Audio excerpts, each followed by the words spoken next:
ఇవాళ ఈ ప్రభుత్వం, ఈ కాంగ్రెస్ నయవంచక ప్రభుత్వం సంక్షేమంలో ఫెయిల్, మంచినీళ్లలో ఫెయిల్, పొలాలకు నీళ్లు ఇవ్వడంలో, సాగు నీళ్లలో ఫెయిల్, కరెంటు సరఫరాలో ఫెయిల్, రైతు బంధులో ఫెయిల్, విత్తనాలు ఎరువులు సరఫరాలో ఫెయిల్, ఫెయిలేనా?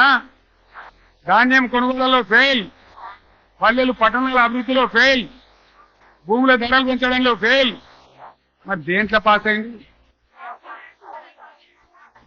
ఎటువంటి అతను ఒర్రుడు, దేవుళ్ళ మీద ఒట్టు పెట్టుడు, అబద్ధ వాగ్దానాలు చేసుడు, 20-30% కమిషన్లు తీసుకున్నాడు, సంచులు నింపుడు, సంచులు మోసుడు.